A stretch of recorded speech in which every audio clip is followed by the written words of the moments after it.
on, guys? Today I've got a new review on these two D-Glow pads, which are two budget-friendly mouse pads from D-Glow. We got the Long and the Yi, and they're often compared to higher end pads like Artisan, so I'm gonna break down the differences and tell you guys if they're actually worth it or not. So yeah, going over to what these pads are, they're both on the cloth control pad side. I would say they're designed for stability and consistency.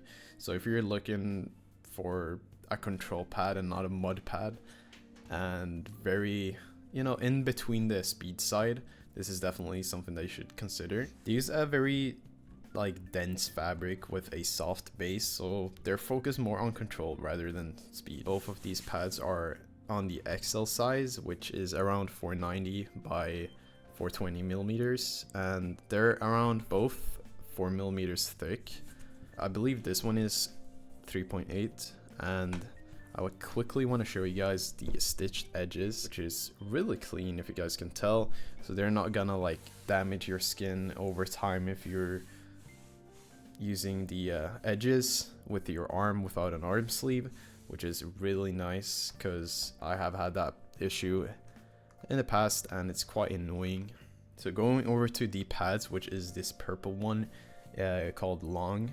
Very nice bright purple. It is a lot more control focused, so it has a lot higher friction and slower initial glide, and you get more stoppage power, which makes it easier for micro adjustments, I would say.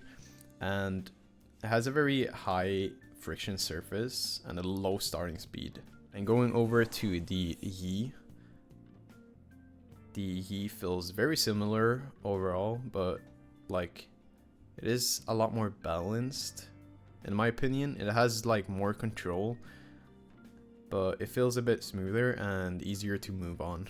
So with these two pads, they're very nice control pads, but the Long leans more towards stopping power and the Yi is slightly more balanced. I also want to quickly say that neither of these pads are speed pads, but they're bothly built for controlled aim. So if you're looking for a speed pad like the A83 from Artisan, these two are not something that you should consider. So going over to the build quality, it's very solid for its 35 euros price. They both use very stitched edges around the surface, and the base is very soft and grippy, so it stays in place really good when, you know, you're having it on your desk. It's not moving at all, no issues there. So comparing these two pads with something like the Artisan pads, I would say these are a little bit less refined, and especially on surface for consistency and glide. I don't know how long these will last, but I know my Artisan Zero has lasted for quite a while, around 1 year now.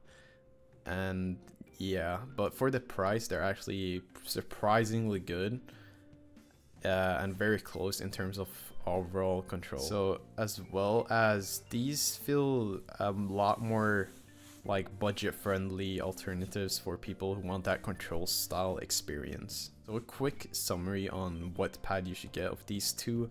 If you want maximum control, go with the purple, which is the Long one, or if you want slightly more smoother and easier to use, I would go with the Yi. As I said before, these pads go for around 35 euros each, which is surprisingly good for its price. They do have other variants, which I although haven't tried, which go around for 40 euros, which has a bit more speed. I believe the LAN one is a bit more speed.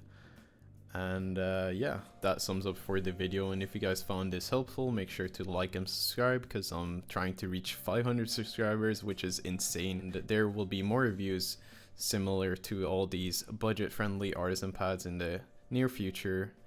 And I got another mouse review coming up this week, so hope you guys tune in for that, and I'll catch you guys next time. Peace.